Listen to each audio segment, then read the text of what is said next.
Hi everybody, I'm back with the 13 Haunted Projects of Halloween series. We are on number 11 and I'm going to be altering up this Dollar Tree photo frame.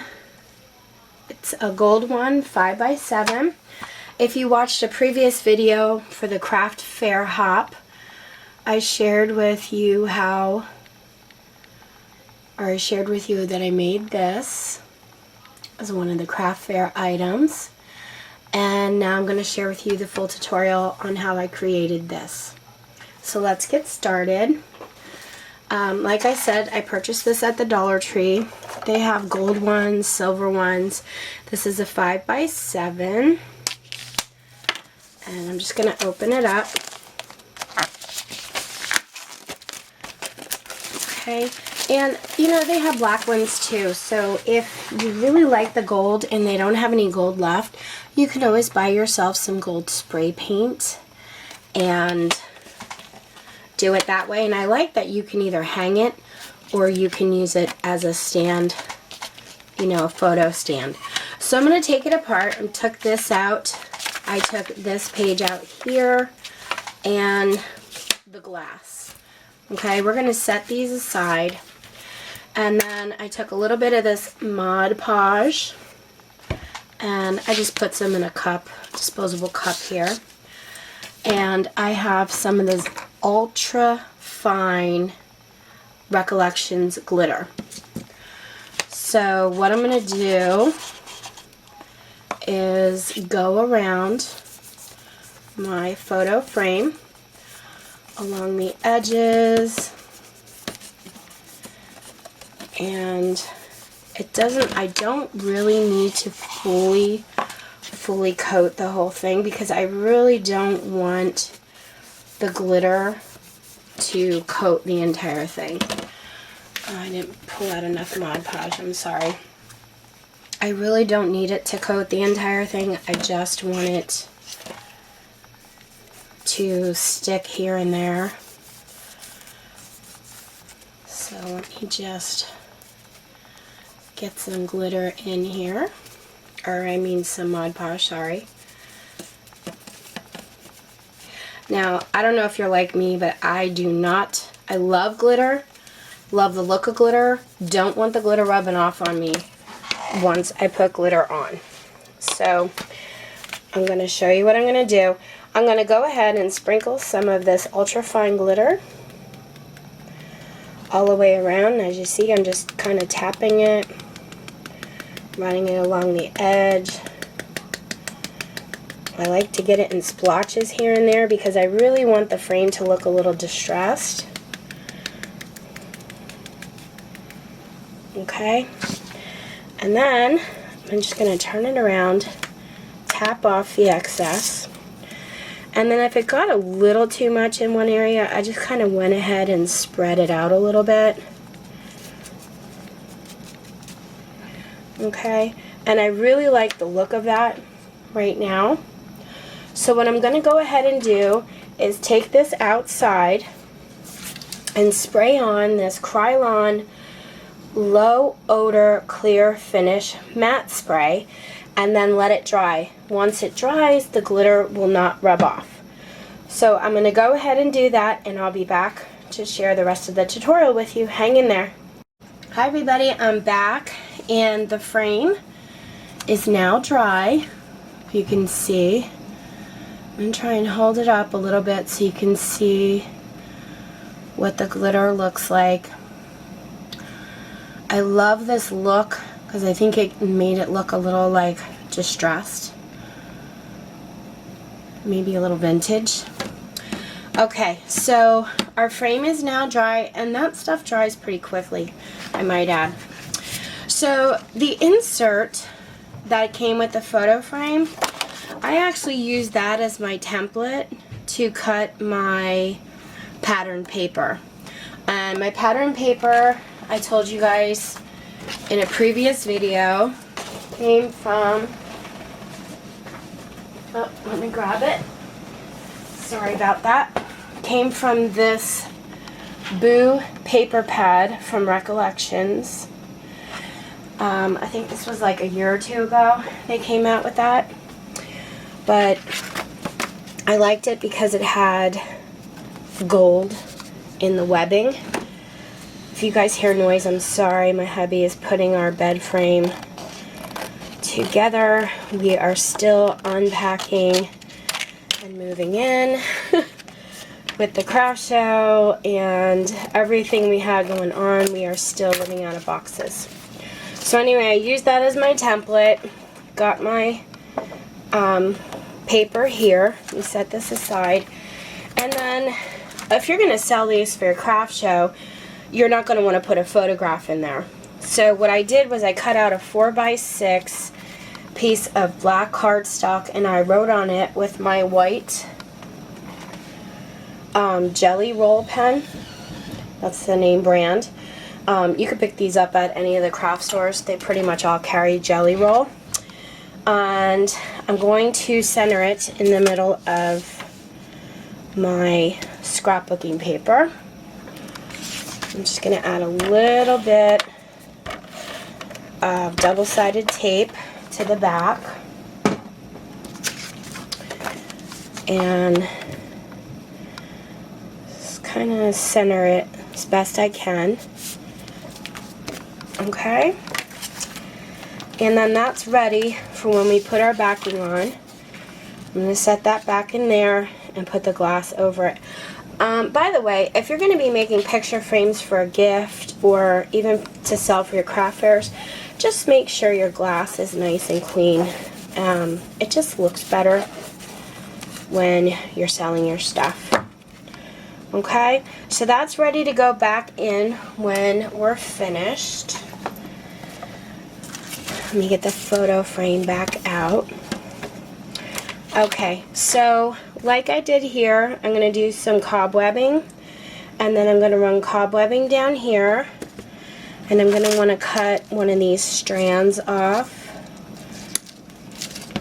to kind of measure how high I want to go with the cobweb.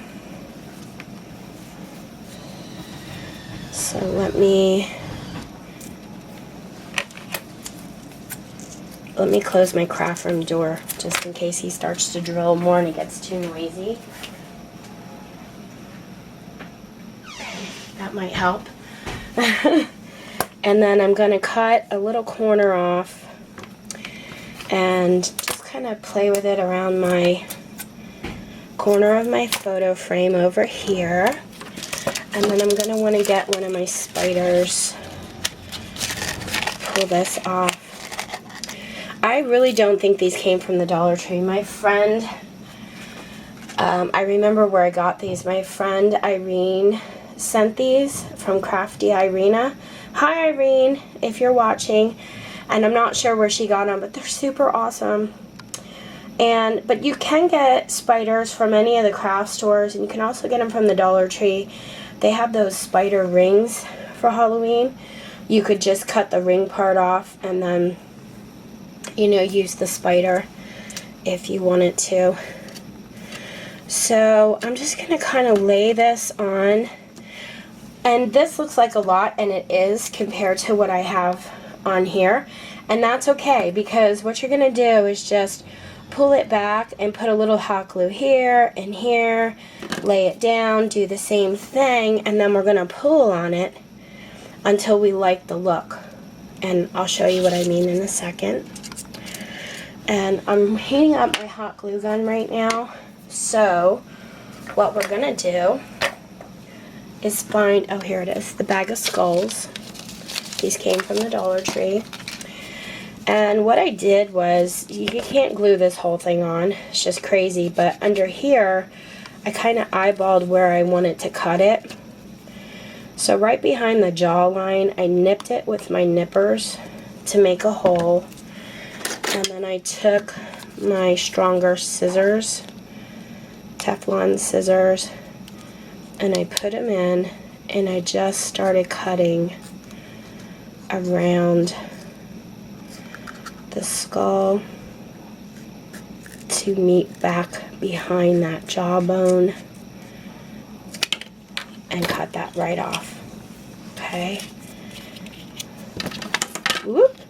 So basically you're cutting your skull face off and throwing away the back of the head part, because I don't think we could use that for anything. Okay, so that's ready. Now, see if my hot glue gun is ready. Yes, it is.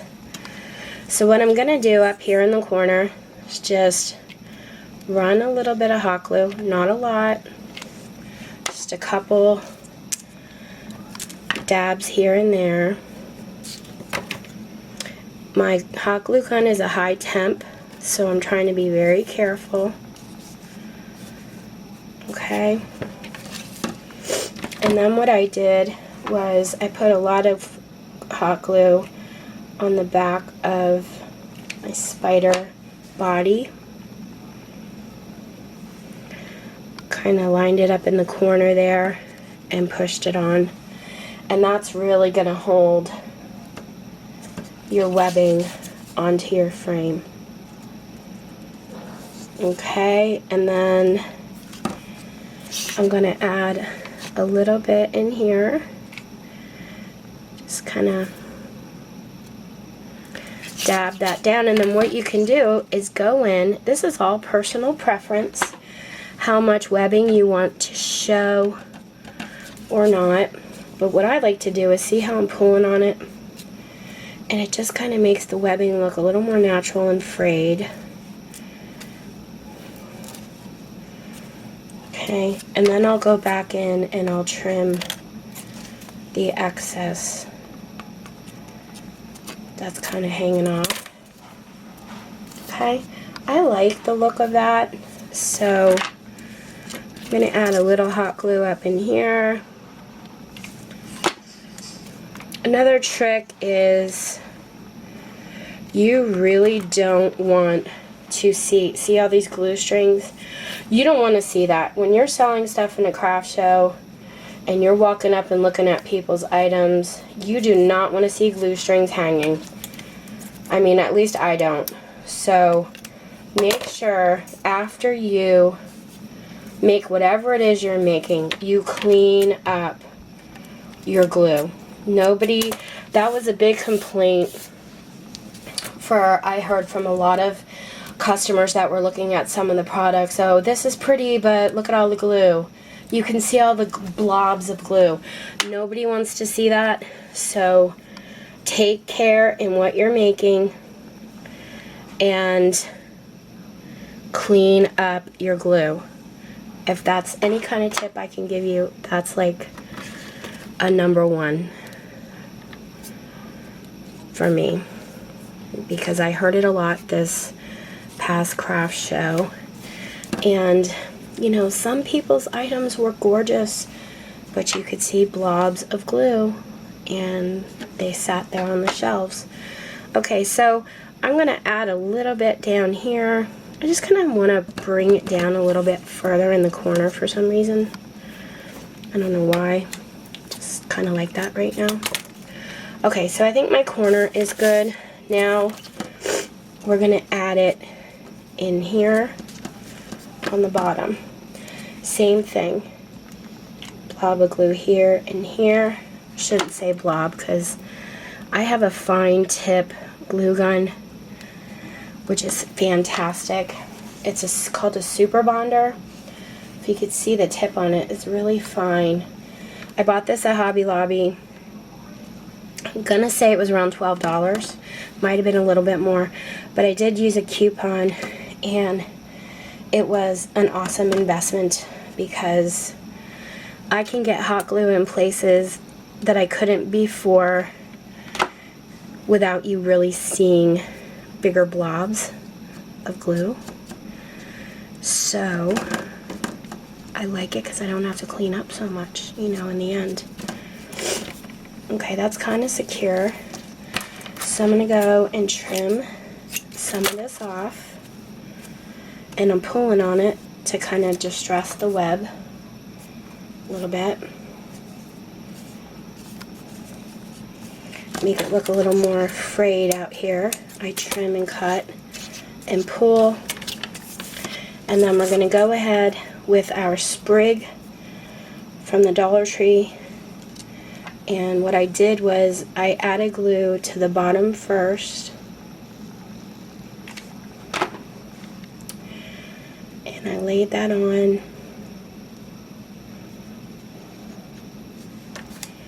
I'm actually going to use my scissor to hold it because this is hot and I don't want to burn my fingers. Okay. And then right here is where we're going to glue our skull. So what I did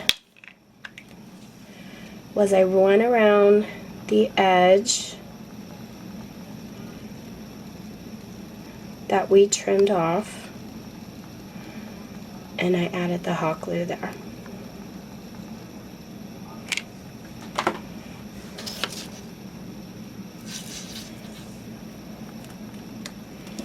And I kind of like cockeyed him a little bit so he wasn't completely straight up and down. I'm just going to hold that. And then from behind, I'm just going to pop on some webbing where I see the skull and the hot glue.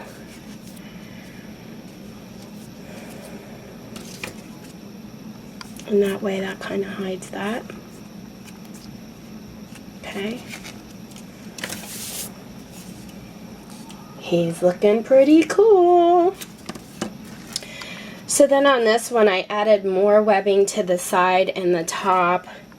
And then I went in here and added more as well. These are on the loose, so I'm going to pull those back, add a little bit of hot glue, and lay them down.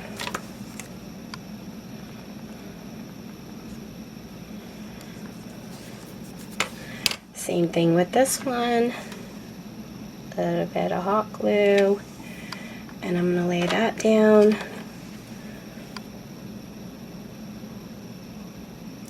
There's like this little nubby on my scissor that I don't use that part of my scissor except for this to push in my hot glue so I don't burn my fingers. And I'm going to fix it up. I'm probably going to like pull a little more webbing in here.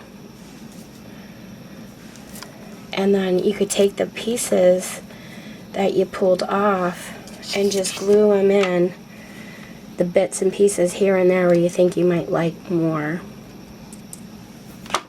Okay, like I have a little piece here.